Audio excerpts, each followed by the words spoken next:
You're listening to the Restoration Podcast. Conversations of hope and healing. Join us for real-life conversations and real-life stories. Our hope and prayer is that these conversations bring encouragement to your life.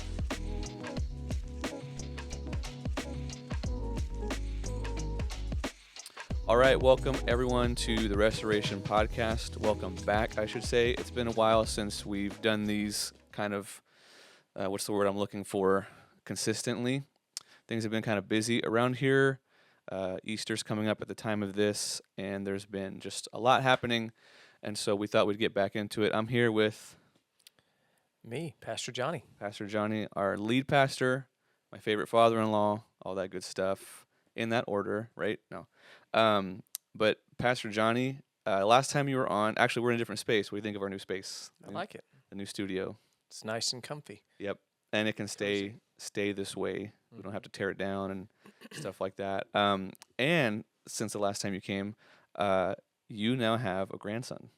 I do, thanks to you and my daughter. That's right. And Got one on the way. one on the way. In May. In May at the time of this. So Little girl. congratulations. It's been crazy. And that's another reason why we haven't been as consistent is because I now have a child in my life, and I'm learning really quickly how much that changes things for the better. It changes everything. They're blessings for sure, but it does. It's quite different. But we're blessed. We're happy. But Pastor Johnny is here to. I thought it'd be great for us to talk a little bit about our one of the big things that we're doing as part of our. Is it a 10-year vision plan we rolled out?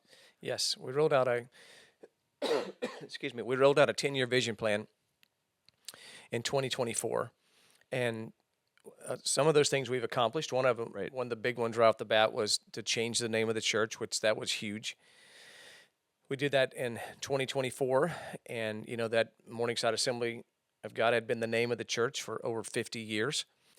So we changed the name to align with our history. Mm-hmm. The church started in 1924 in downtown Sioux City under a banner that said, "We pray for the sick." Number two, we aligned with our reputation. Changed our name to align with our reputation. When I came to the church in 2008, one of the things I heard heard often from people was that, and over the years, was that God had, this was a place where people would come to find healing, emotionally, spiritually, physically.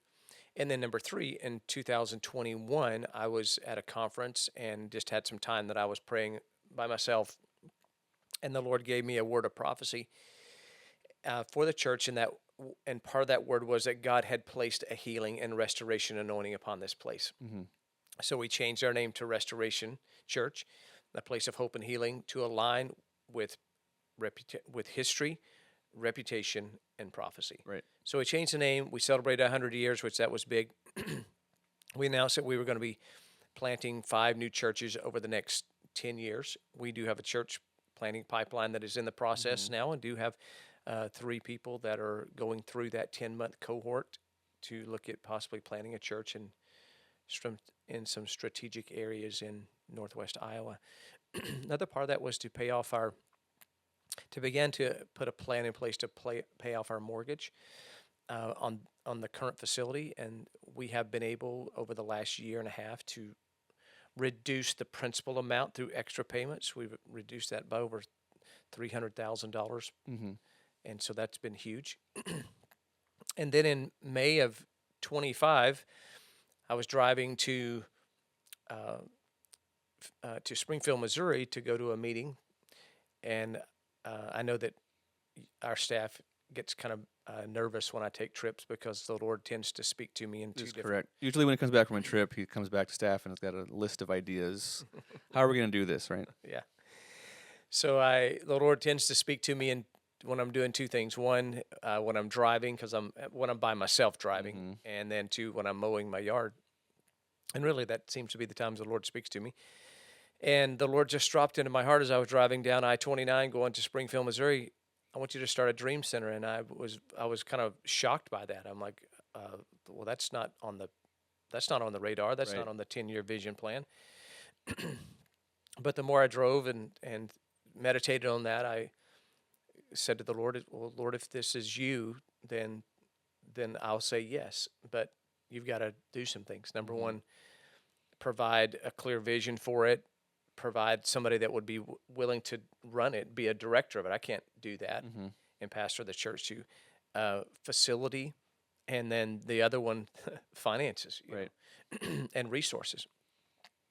So I came back after that trip, and you remember I gathered all of you guys down behind the church here in our big white barn out back, big metal building, and I. Yeah, let me paint this picture. We're in the middle of staff meeting, and then all of a sudden, Pastor Johnny has this serious look on his face when he means business, and he said, "Everyone, follow me. We're going on a little field trip." And we're like, "Okay, I don't know where this is going. I don't know if there's like, I don't know." So we all go outside to our big garage, which is currently storing a lot of different things, but it's a huge space. We're blessed. We can put our vans and buses in there.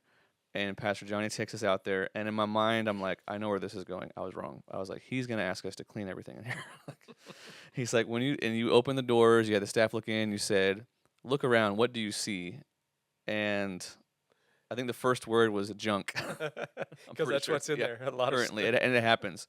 And I'm like, he's gonna have us clean. He's gonna get upset that we, blah blah blah. And then it went a totally different direction. So then you continued, and you said what? I said, well, I knew the answer that I was going to get. You knew we were gonna say that. Yeah. And I said, but look beyond that. I said, I see a dream center, a facility where we can provide things in our community that people need, such as food, because it's hard to believe that in this day and age that any community could have food insecurity, Right. but there is Mm-hmm. in every community, and there's food insecurity in this community, and there are people in this community that are working to help provide. People that deal with food insecurity. There's a lot of churches in our community and other organizations that are providing food, but the need is still great. And so to provide food, provide clothing, and when I say clothing, the basics like socks, t-shirts, underwear. Yeah, I wanted to say that too. Is that this is not solely a food bank. Correct. I think when people hear about this, a misconception is, oh, it's a food bank. We already have tons of those. Which, first of all, on that note, side note on that note. Yes, there are multiple great food banks and organizations that provide food in Siouxland. The second footnote on that is, and I'm sure you'll talk about this deeper later, is we're not trying to put any of them out of business. No. It's not like, well, we'd rather them come get from us. It's not that at all. And again, to reiterate, the Dream Center is more than just a food bank. Yeah, the Dream Center people ask me, kind of define what is Dream what Center. is the Dream Yeah. Center? So I define the Dream Center as it's an umbrella. Like you've seen that commercial on television of Travelers Insurance, big red Right. umbrella. So the Dream Center is an umbrella that has, just like an umbrella would have the little points that would come down around it with the metal that holds it up and has a little tip on the end of it. Dream Center is kind of like that. It's a umbrella with lots of ministries that fall underneath that. So what are those ministries? So what are we hoping to do with the Dream Center? What's our vision, goals? Well, food for number sure, one. food, yes. Secondly, clothing items and the basics: socks, shoes, socks, t-shirts, underwear, coats, stocking caps, gloves. Just the basics that people need. Hygiene products through hygiene kits. That's one ministry. Another one will be tutoring for students to tutor and help in the core basics of school. Another one will be our clinical counseling center. Yep. Now, I want the key phrase there is clinical. Yep. It'll be a clinical Christian counseling center that has licensed therapists there that will be opening. Then we plan to do ministry to seniors that, like shut-ins, helping to get food to them, a ministry where we provide like small home repairs for seniors, like fixing a water faucet or a light switch or a door. No major projects, but helping just get those minor things fixed. Then we have an inner healing ministry. What is inner healing? It's prayer and biblical counsel and praying with people about issues in their life. So that's another ministry that will be provided. Another one that I can't announce right now because I would be getting ahead of this organization, but we do have another organization that we're talking with that's we feel like it's about 99.9% sure that they're going to partner with us in the Dream Center. Then that announcement will be coming out in April, Soon, yeah. which will be a huge blessing to A certain side- community. yeah, to the community. And then a long-term goal is to have mobile food distribution where we take our trucks, our vans, and go out into areas that need that have food insecurity. Pop up a tent, hand out groceries, and pray for people. That won't be on a weekly thing. That'll be probably more on a monthly basis. And then let's see what else. If there's anything else I'm overlooking on the Dream Center, the Dream Center will be open Monday through Friday, 9 to 4. It'll be staff community services. One of the things we get a lot of here at the church, people call, I need rent assistance, I need utility bills paid. We're not going to pay those things for people, but we certainly the person that God has provided to be the director has worked in Sioux City for years in this specific area of helping people get connected with services that are available for people. So instead of somebody coming to the church here and going, hey, can you help me? We can't. Well, where I can get help? Well, maybe check this place. Well, this person can get them in contact with the right place, the right people that can assist them. So I wanted to note on that too, because I'm going to be really honest with you. I don't think I've ever told you this, but the day when you told the staff about this plan that the Lord placed in your heart about the Dream Center and stuff, I mean, it was all exciting. It was really cool, But I went home and I told my wife, your daughter, Tori, I said, I'm concerned about who's going to run this thing. And I didn't know that was a thought you had yet. You hadn't shared all that. And I was like, I just have a feeling it's going to be split amongst our staff. We're already busy enough as it is. And I foresaw stress, and I foresaw who is going to take charge of that. So can you talk a little bit about the Lord did provide someone, the most perfect person. Yeah. So that was one of the big prayers or things that I said to the Lord. You got to provide somebody, and the Lord dropped a name in my heart. Her name is Connie Noreen, and so I approached Connie about this, and I said, I want you to think about that. I actually did with her the same thing that I did with you guys. I took her out to the building. Oh, you did? I raised up the doors. And I said, what do you see? Funny. And she said, well, I see a bunch of junk. You see junk? And I said, well, I see a Dream Center. And I began to explain to her what I wanted to do. And tears welled up in her eyes. And she said, I've been praying for something like this for over 10 years. Wow. Yeah. So the Lord laid this on my heart many years ago. And I said, well, I want you to think about this. Would you be willing to be the director? And she said, I don't have to think about it. Yes. Done. Yeah. So the Lord has provided, in my opinion, and I think our staff feels this way, our board, our elders feel this way, that, she is the perfect person to do this. I mean, she's had decades of experience Exactly. in doing that. So then that led to the next thing. Okay, where are we going to do this? And so we started out looking at the building behind the church here, which that building is about 2,400, 2,500 square feet. And it would have worked. It would have worked. But as we began to look at it, and it's a building, it's a metal building that has nothing in it other than junk and no insulation. It's got electricity. But we started looking at, how much is it going to cost to get an HVAC? How much is it going to cost to retrofit this, to make it into what we, and that cash register that ticket started getting larger and larger by the moment. Well, the other thing too that we had discussed was, and you're probably about to say this, but we're located in a different location and area that is not the area that we were going to try to target, because we know certain areas that need that, and we're just not located there. Correct. And I know that had come up. Our staff had said that. Another thing that had come up, and you talked about mobile food distribution, was that some of these families or people that need any of these resources sometimes don't have means of transportation. Right. And so that was going to make it difficult. But anyway, yes, the cash register kept ringing up. Yeah. So we thought, okay, all right, we have no money. That was another no money. Yep. And so we thought, well, what can we do? So we started a food pantry down in the lobby of our old gymnasium. Mm-hmm. And so that's what we've been doing, and providing food, and we're helping, not a lot at the moment, but 4 to 5 families a week, so 20 to 25 families a month that we're helping. And these are not the same families; these are different families. And then, so we thought, well, we'll just start here. You start somewhere, and take a step of faith. So we did that. People have been providing groceries. We haven't had to go out and buy any yet. Yep.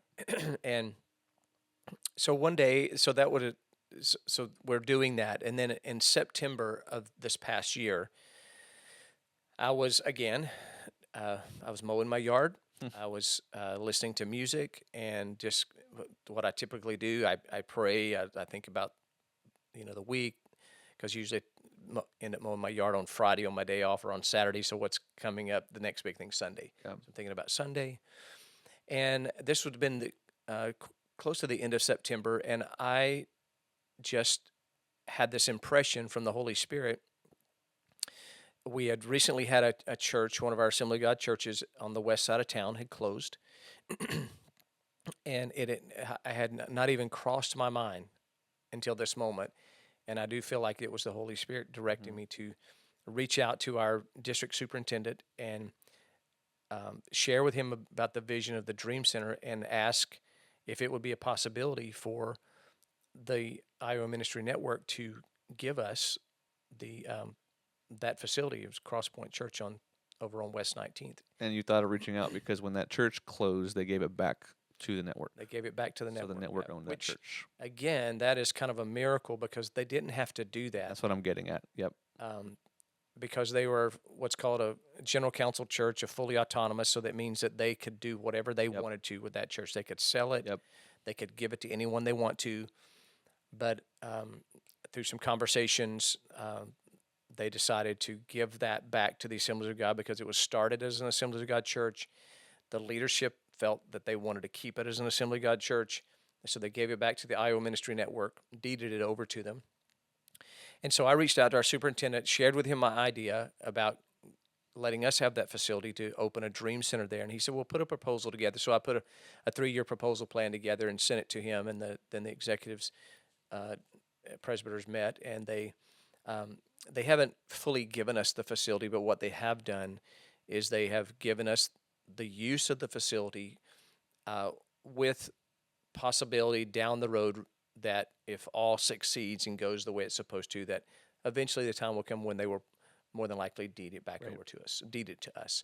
But until then, they're going to let us use the facility. The facility is debt-free, so there's no debt on it. That's amazing. Huge.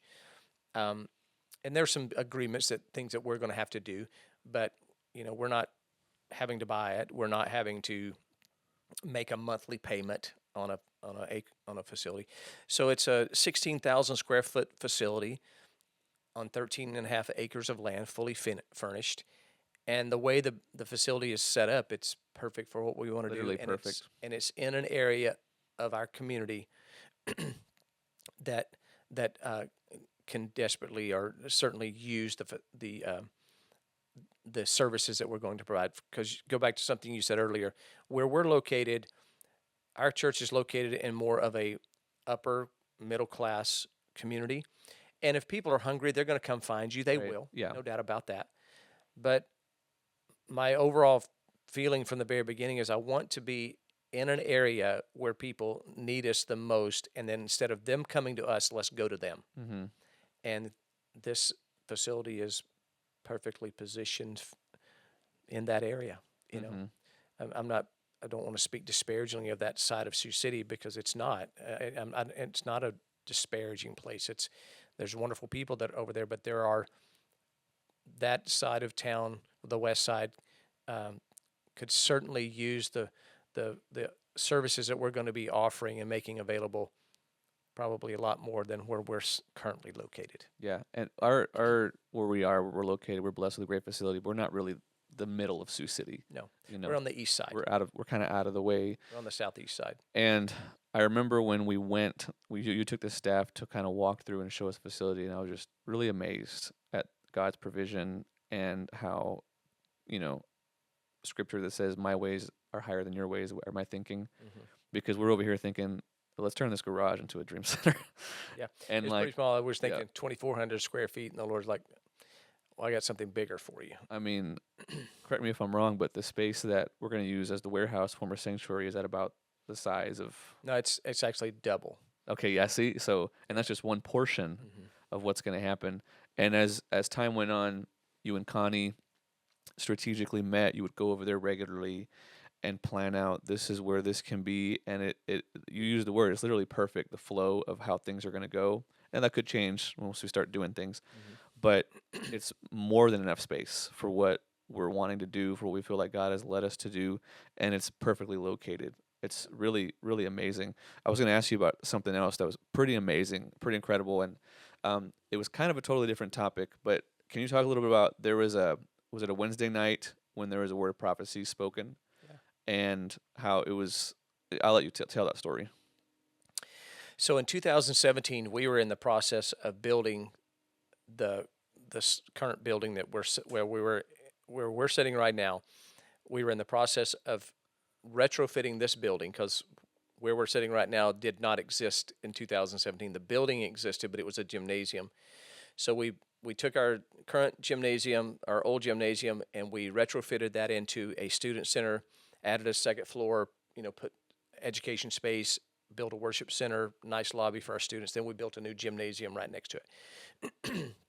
So in the process of all that, on a Wednesday night, at what we call the Well, there was a lady that was attending our church at that time. She has since passed away, but a real godly lady, a lady who was deep in prayer, had a great walk with the Lord, and who was not known to be one who was used in the gifts of the Spirit to give a word of prophecy or word of knowledge. She was just a real prayer warrior, faithful, and then one Wednesday night, she gave a word of prophecy, and I don't remember all the details to it, but I do remember that she said 2.5, and there were some other things that she said with that, but I don't recall what all that was. But I could tell that she was not troubled, but trying to figure out, Lord, give me clarity on what that means. So at the end of the service, she came over to me and she said, throughout the rest of the service, I was asking the Lord to give me clarity on what that meant. And so she said, this is what the clarity, or what I feel like the Lord has given me, that 2.5 means $2.5 million. So then I took that as, okay, we owe $2 million. Yeah, your mind went right on our somewhere. building. So God's going to provide $2 million to pay off our current loan. Yep. Construction loan, and then $500,000 to do church planting. So since 2017, I've been praying, okay, Lord, $2.5 million, $2.5 million, pay off this building. We're going to plant churches with the other $500,000. You said it. Bring it, Yep. Well, that to this point has not happened. So that was 2017. So this 2026. So that's 9 years? 9 years. When I was in a board meeting earlier in the year, and I was talking with my board about the Dream Center and the proposal that I'd given to our superintendent about the facility on the west side of town, I said, now, first of all, guys, don't panic. I haven't signed nor committed to anything. I'm just telling you what I've done, and I will not make any decisions or agreement or sign anything without you first having all the facts, you praying about it, and then you signing off on this, giving the okay to do it.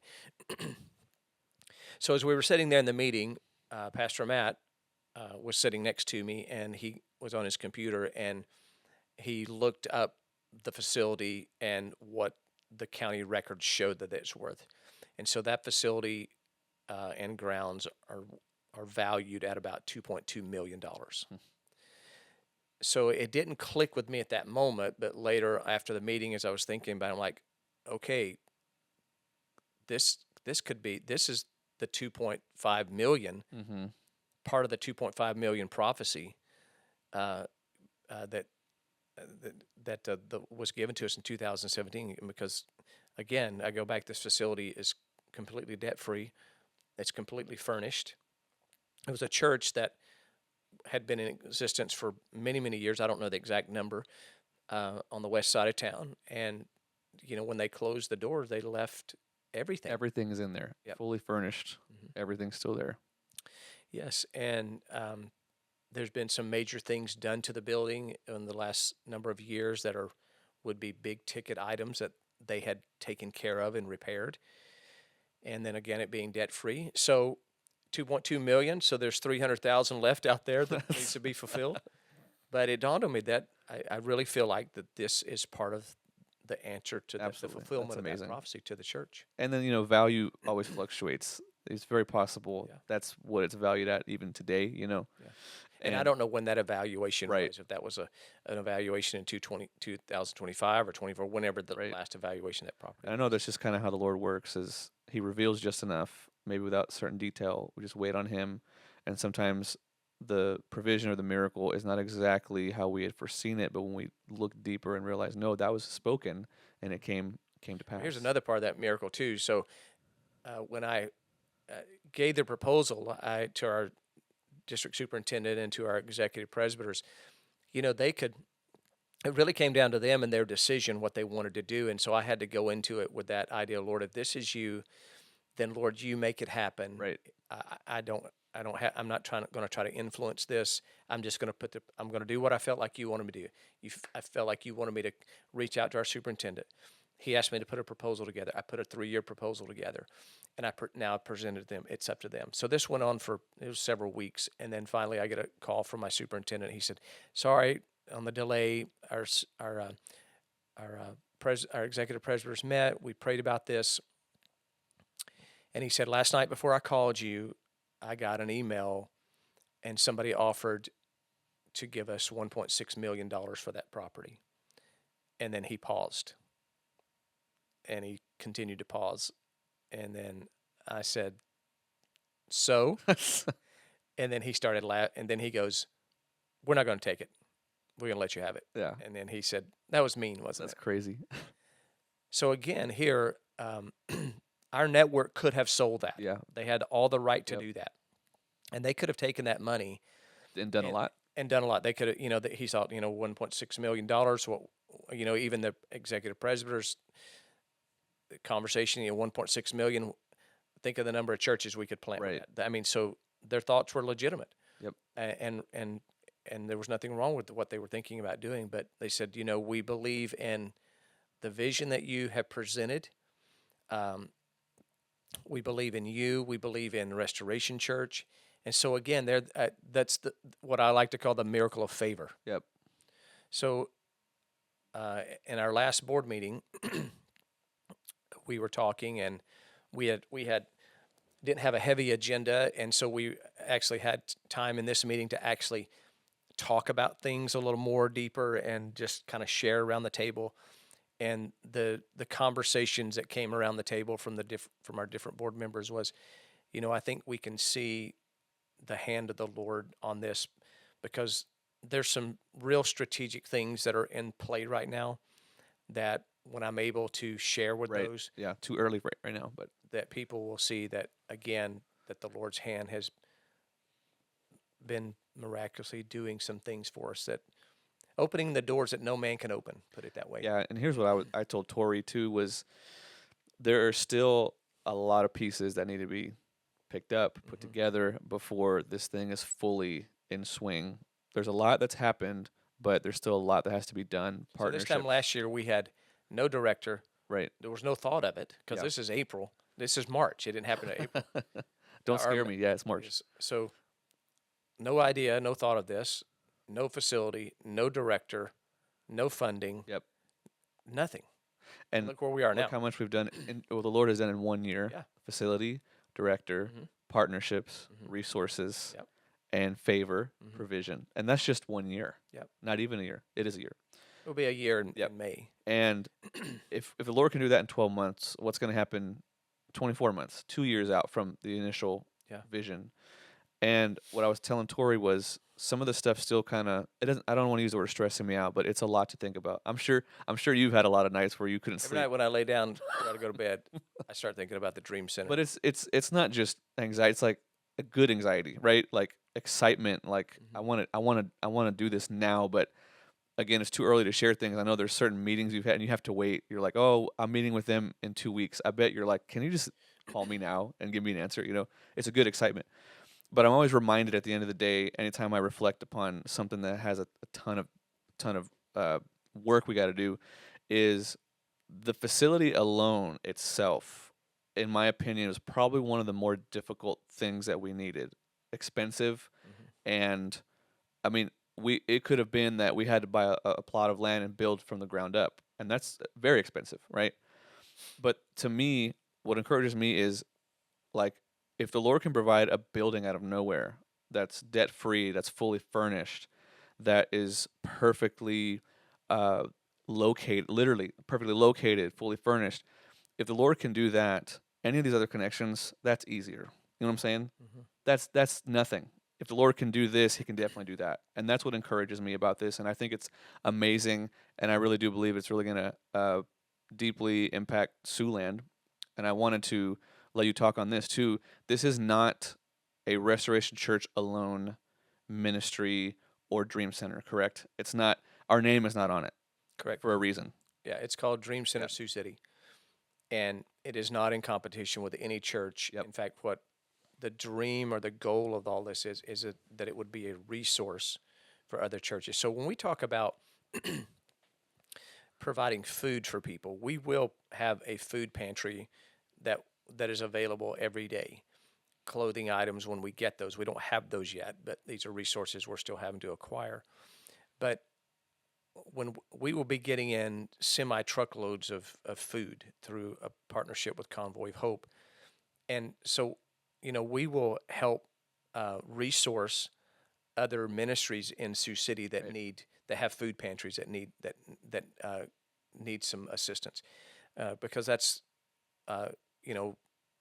what we're supposed to do. We don't want to be a hoarder of food.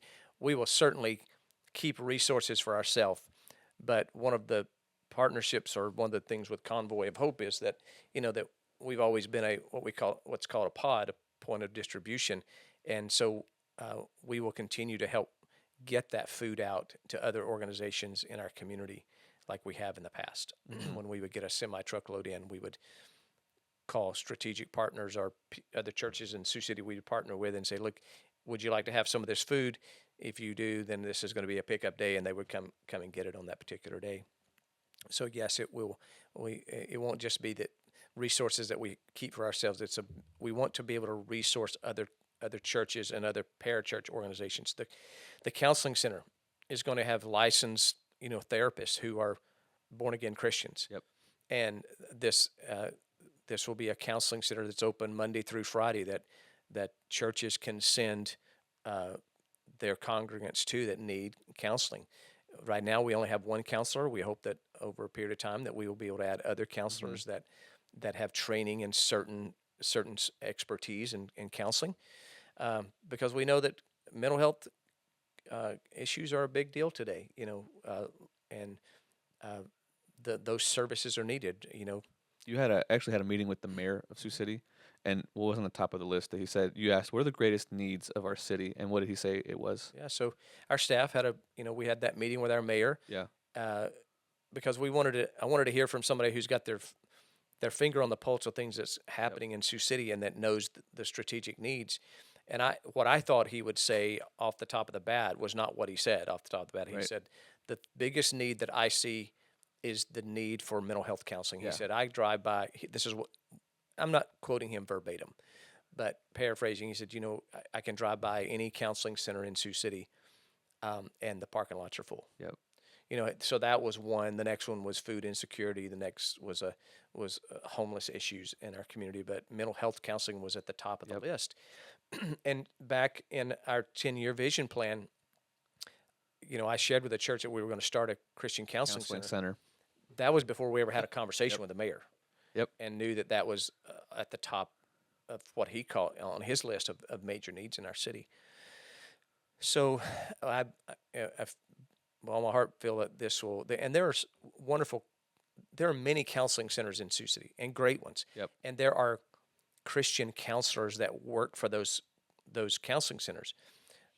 I think the strategic difference for ours is that all of our counselors will be born again Christians that hold to biblical values and principles, but that will also incorporate the professional, licensed therapist counseling techniques along with Christian values. Mm-hmm.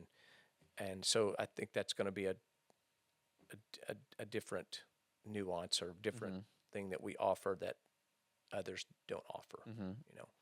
And again, whoever's watching this podcast, please understand, I'm not speaking disparagingly towards any counseling center in Sioux City. They're all doing a great work, and they're all overworked.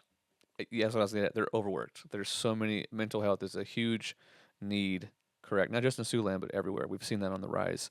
And so we're just trying to kind of offload some of that case for other counselors. And I think it's going to be amazing. But if people are watching or listening, and again, it doesn't have to be a Restoration Church member. We want to, we envision seeing different church congregations represented in serving and volunteering there, correct? Oh yeah, would love to have, that we hope that the long-term vision of this, that there will be people that will, you know, corporations, businesses in town that, that require their employees to do community service hours, that they can come and help. Be on the list. Be on the list to come and help unpack food, pack food baskets, to help distribute goods, to come in and just work at the Dream Center, to come help around the grounds.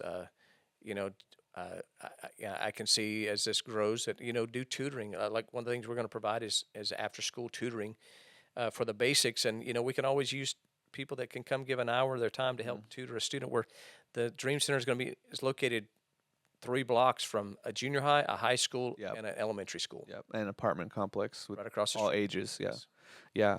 So we're also hosting classes at the Dream Center as well. Yeah, there's one right now. It's a boundaries class that our director is teaching. Our plan is to offer grief share, divorce recovery, Divorce care. and other classes that will be offered there free to people who want to come. But just classes that help people overcome issues in their life and get back on their feet. Right. Yeah. So the last question I was going to ask you is, if someone's listening or watching, again, you don't have to be a Restoration Church member, but if they want to get involved or help get this thing up and running, what are the current needs that we have that people can do? I know here at Restoration Church, we're asking people to donate food, and we've been pretty steady with donations, but what else is needed? Well, food is a big one. Yep. And finances are one.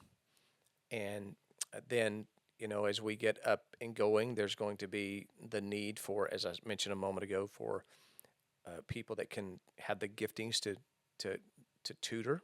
That's one.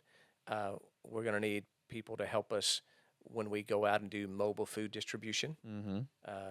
And what we'll do there, the plan is that we're going to try to keep it as simple as possible. It's where we load up X number of bags of groceries, and we go to a certain area of our community, and we put up a pop-up tent and put up a table and put out a sign that says free groceries and prayer. And as people come through and get groceries, we're going to give them groceries and say, is there anything that in your life that we could pray with you about, a need that you have, and pray with them and encourage them in the Lord, and no strings attached. Yep. We certainly hope that people would come to Restoration Church through the ministry. I was going to mention that. Yeah. But go to a church. There's a great church right across the street from the Dream Center. Our goal is to get as many people in heaven. Yes. Not to try to fill up our church. Right. Certainly, I would hope that some would come to Restoration Church, but the goal is to get their life changed, to get their life back in order, help them, resource them, and get them in a good Bible-believing church in our community.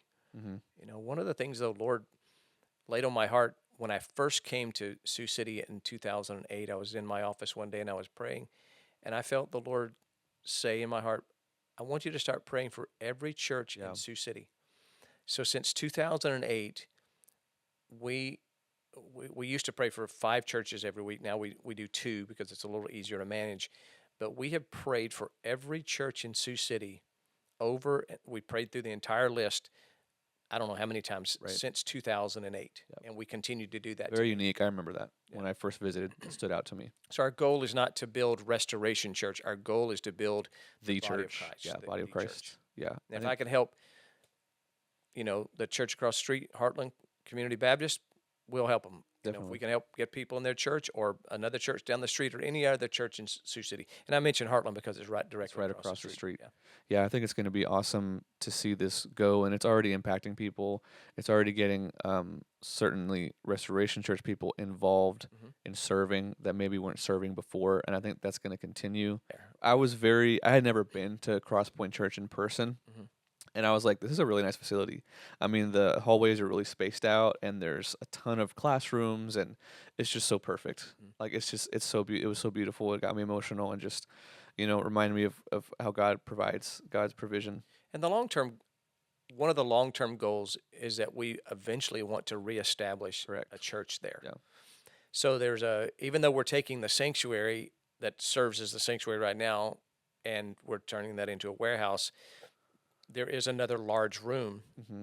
that they used for their kids' room, and I think they use it also for a youth room that'll probably seat 100 people. Yeah, it's a good little side. Yeah. Yeah. And so that is going to be a chapel. Prayer And so that chapel, will be yeah. a prayer chapel. Eventually, if we ever start a church back over there, that'll be probably the starting point. Where it starts. Yeah. But so we'll have ministries there, and we'll also have a chapel there that'll be open every day. So if somebody comes by and they just want a place to pray, they can go in there and pray. If we ever want to have some kind of small service over there, we've got a chapel to do that in. And yeah, I can't really fully express how blown away I am about just that whole facility and how great a shape it's in. The people took really good care of it, how it's laid out. Oh, the layout's great.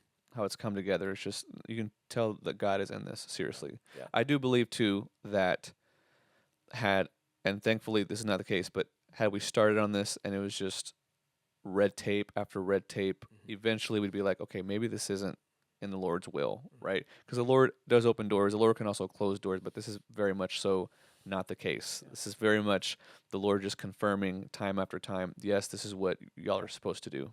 Yeah, there's two things. One, I see this that I want to mention, that this is an opportunity to empower a lot of people in our church that are not involved in ministry. That they like in a local church. There are only so many things that you can volunteer for. To be a greeter, work in the coffee area, be an usher, and the worship team, or band, or tech, or serving kids ministry or children's ministry. We need a lot of people to do those things. Yep, for sure.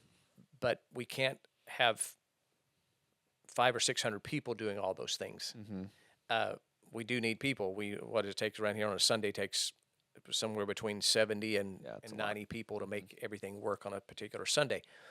But the Dream Center, what we're going to be doing, will give any person at any age, with any abilities to come and serve. Right. You can come and pack groceries. You can come pack hygiene kits.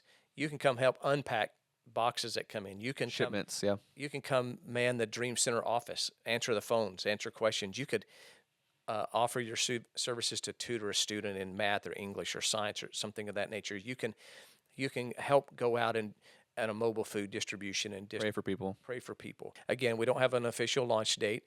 We hope to be, I have a date in my mind that somewhere in May that we would be able to say the Dream Center is open fully now, and all those things that we've talked about are not going to be when the door opens, that all those things are going to be there. Some of those are going to come online in time, such as the counseling center, such as the tutoring program, the mobile distribution, Food for sure, yeah. things like that. But Dream Center, Sioux City is coming soon. Yep. We're super excited and thankful for all God has done. yes, we are. And if you have helped with praying or giving or bringing food or offering skills, thank you so much. And if you know of someone that can help, that has certain number of set of skills that could help, let us know that, get them in contact with us.